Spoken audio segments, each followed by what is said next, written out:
Avanzamos nun novo luns de xuño. Estamos, pues a poucas xornadas, a unha semaniña de celebrar o San Xoán, e estamos a 2 semaniñas de rematar o curso 24-25 desta terraza que espera voltar en setembro con máis contidos, con máis tempo de radio, con máis xente en directo e, pois repetir sensacións como cando temos boas colaboracións, como neste caso, pois esa fructífera alianza que temos dende hai máis de 5 anos, que se di moi pronto, coa Federación Euroconsumo Galicia, e con quen a representa, que para nós pois foi unha bocanada de aire fresco e unha chegada de alguén que nos deu pois unha volta de torca a eses consellos tan importantes que pois ten ao ámbito do consumo e que a nós nos fan estar moito máis protegidos e máis tranquilos e tranquilas. É Ana García Rodiño, a voz familiar, que asociamos todos a que estamos máis protegidos. Que tal, Ana, nosa guardaespaldas particular? Muy buenos días. Que tal, Ana? Muy bien. Encantada, como siempre, de estar aquí y que siempre me recibes tan bien. Con semejantes palabras. No creo que sean tan merecidas. No. Sí, muller, sí que xa nos tes sacado de algún apuro. A mí, personalmente, como consumidor, moitos consumidores que, por certo, visitan e chaman a ese punto de información ao consumo que tamén xurdiu pois desta relación de a Federación Euroconsumo Galicia e o Concello, pois entidades como a Xeca, coa que a Federación fixo no seu día un convenio para ceder esas instalacións que están na Praza na Sagrada Familia, en ese local Emilia Calé, e que, como saben, pois supón que dende hai tamén pois case os 5 anos, non? Culleredo conte con ese punto de información ao consumo, no que non nos esqueceremos despois de darlles o teléfono para que, si necesitan, pidan vez para que lles solucionen a vida, porque nos dan moita tranquilidade. Ana, de hoxe de que falamos? Pues mira, como tú estabas haciendo referencia al punto de información y esta semana tuve alguna consulta telefónica y por mail, elegí el tema para hoy lunes, y me parece que el tema es un tema bastante atractivo. Ya hablamos de él hace pues algunos capítulos, algunos lunes, pero es un tema que está siempre de actualidad, porque es la reparación de los vehículos. A ver, hoy la compra de un vehículo se está convirtiendo también en un tema bastante complejo. Y complejo también es el tema de qué pasa cuando yo compro un coche y lo tengo que llevar a un taller de reparación. ¿Qué derechos tengo como consumidor? Bueno, vamos a dar nuevamente la información genérica de los derechos y de las obligaciones, derechos que tiene el consumidor y obligaciones que tienen los talleres de reparación de vehículos, y después vamos a dar pues una pincelada nueva que no he comentado porque no venía al caso en el capítulo anterior, en el que tocamos este mismo tema, pero que yo creo que sí que puede interesar y es bueno que hablemos de ello. Bueno, en maio falábamos de coches, pero de compralos, da financiación. Supoñemos que non se nos estropeou o coche que compramos en maio, non? Hombre, hai que pensar que no, y si no, ya sabemos que está en garantía. Ben. En esa garantía, es un coche de primera mano, ya sabemos que tenemos una garantía buena ahí, de 3 años. Pero aparte de esa garantía, el coche se nos va, pues averiando, tenemos que hacer pequeños cambios a veces. Pues si tenemos que hacer un cambio de aceite, pues tenemos que hacer un cambio de bujías, de lo que sea. Yo no soy técnica en coches, pero ¿quién no lleva un coche a un taller una vez al año, aunque sea simplemente para el mantenimiento, o cada X años, por piezas que hay que sustituir, que hay que reparar? Bueno, pues precisamente es de lo que vamos a hablar hoy. Porque los consumidores tienen, pues digamos que derechos antes de comenzar la reparación, durante la reparación y finalizada la reparación. Esa es la estructura que quiero yo dar para explicar así, en el tiempo que nos dé. Porque si no lo continuamos en otro capítulo, Aquí como ya... Sí, aparte porque é unha situación, é dicir, como decías ti, que se pode dar moito, non? É moi habitual que podamos ter unha relación con un taller. Imos ver entón un pouquiño o paso previo, é dicir, antes, que a mellor non pensamos nelo, antes de ir ao taller, que dereitos xa nos amparan? Mira, en primer lugar, el consumidor siempre tiene derecho a una información previa. Nosotros, por lo general, llevamos el coche a un taller, pues a un taller, digamos, de confianza, pero a veces no hay un taller de confianza, pues a lo mejor pues porque ya no estamos viviendo en la misma zona, por lo que sea, y necesitamos pues buscar uno. Entonces, ¿qué derechos tenemos en primer lugar? ¿Qué nos va a dar una garantía de que ese establecimiento va a hacer su trabajo bien? Pues precisamente la información previa que nos ofrece. Esa información es una información que viene, digamos, establecida reglamentariamente y que consiste en la fachada del taller, por ejemplo, que es muy importante que nos fijemos, tiene que tener un distintivo en el que, de forma visible, un distintivo con una placa identificativa e informativa que nos identifique el negocio en concreto que se está llevando a cabo en ese establecimiento. Es decir, no todos los talleres sirven para todas las cosas. Hay talleres dedicados a la chapa y pintura, talleres dedicados más al tema de la electricidad, otros más al tema de la mecánica. Es decir, la información que nos dé es fundamental, porque si nosotros vamos a un taller que no tiene, digamos, la capacidad, la experiencia para nuestro problema, estamos cometiendo un error. Por tanto, primero tienen que darnos esa información, es el primer derecho que tiene el consumidor. En segundo lugar, una vez que hayamos elegido y queramos que nos hagan una diagnosis, un diagnóstico de nuestro problema, nuestro no, el del coche, nos tienen que dar un resguardo de depósito. Esto es fundamental. El resguardo de depósito, ¿qué tiene que tener para ser un resguardo bien hecho, legal? Todo esto también viene establecido en un reglamento. Tiene que tener el NIF y el domicilio del taller. Esto es importante porque hay cantidad de talleres también clandestinos por ahí, que después, cuando surge el problema, es muy difícil reclamar. Por eso, esto que parece algo obvio, es importante verlo. En el resguardo con ese NIF, con ese domicilio del taller, con el nombre e identificación bien del usuario, identificación correcta también del vehículo, todos los datos, la descripción de la reparación que queremos, es decir, del problema, la fecha prevista para entrega, el presupuesto, si se lo pedimos también, todo esto, y la fecha y firma, en la que se va a prestar ese servicio. Todo esto tiene que figurar en un resguardo de depósito cuando nosotros lo dejamos. Digo que a maioría da xente non lle dan eso, Xa che digo eu que non. Pues te digo yo... Y debíamos pedirlo. Es que, primero, lo que abunda no sobra. Y en segundo lugar, es que cuando no hay problema, no pasa nada. Pero cuando surgen los problemas... Imagínate que no taller lle pasa algo ao coche. Bueno, es que es lo primero que yo pregunto es, vamos a ver, ¿qué diagnóstico le dieron? ¿Cuándo se lo hicieron? ¿Cuánto tiempo lleva el vehículo en el taller? ¿Quién se lo recogió? Identifíqueme el taller porque hay que reclamar y hay que saber dónde está, porque a lo mejor ni está su domicilio social en ese sitio, está en otro y tenemos que reclamarle y presentar pues una demanda o una reclamación en consumo o lo que sea, y necesitamos tener todos estos datos. Algo que parece absurdo, que parece, paso de todo esto y que me arreglen el coche, no. Paso de todo esto, no. Esto es importante porque si después no me arreglan el coche bien y tengo que reclamar, necesito todo esto. El presupuesto. ¿Qué dices tú que nadie pide presupuesto? Bueno, pues claro que no, la gran mayoría de la gente... Digo que no nos lo dan. Pues seguramente pero tamén porque no non lo pedimos. Efectivamente. No lo pedimos. Es decir, a norma nos ampara que, por supuesto, que non lo teñen que dar si o pedimos. Sí. Non lo teñen que dar sin pedilo xa.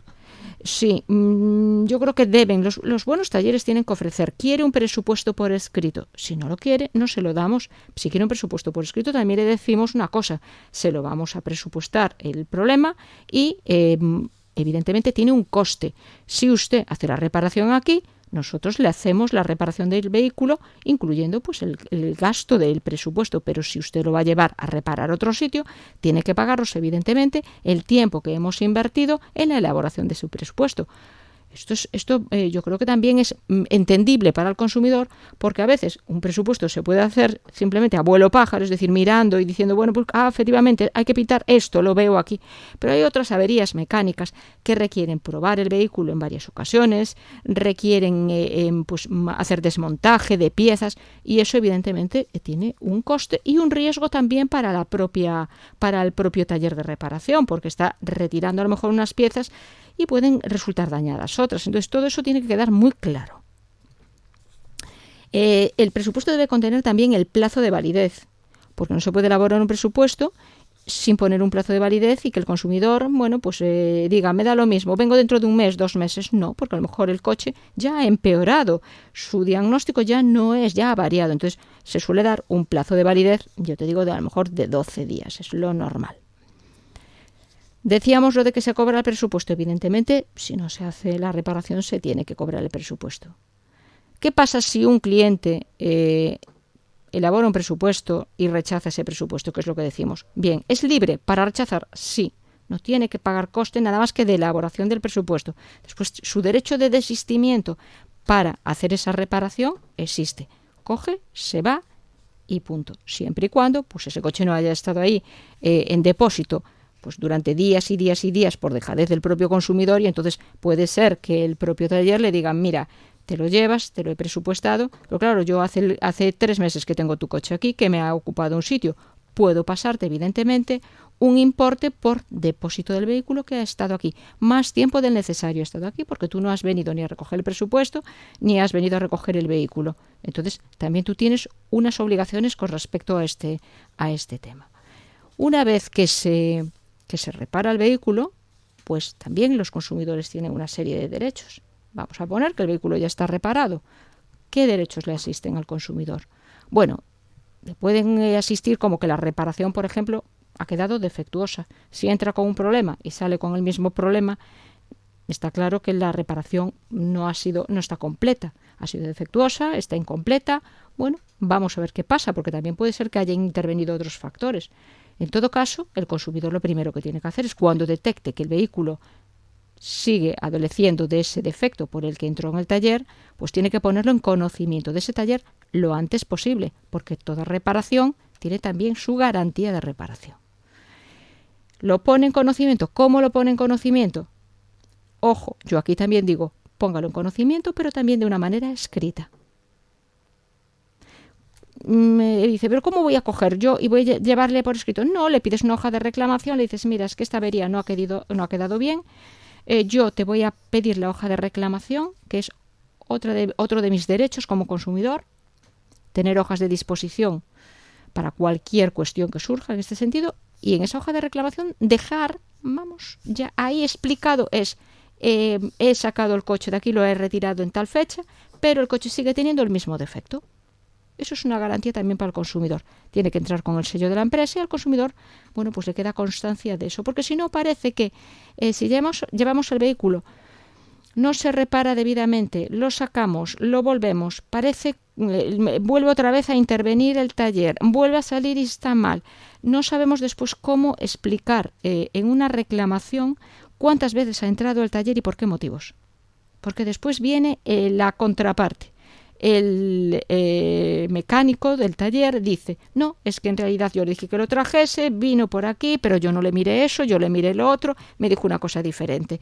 Entonces, es tanto el embrollo que se puede hacer en estos casos, que yo siempre digo, vuelves a entrar con el coche en el taller, entra y o bien le dices al del taller que te ponga por escrito el motivo por el que entra, que deje constancia. Si son en talleres de reparación, digamos, de marca, normalmente ya ellos te hacen una ficha porque tienen un protocolo, digamos, mucho más escrupuloso.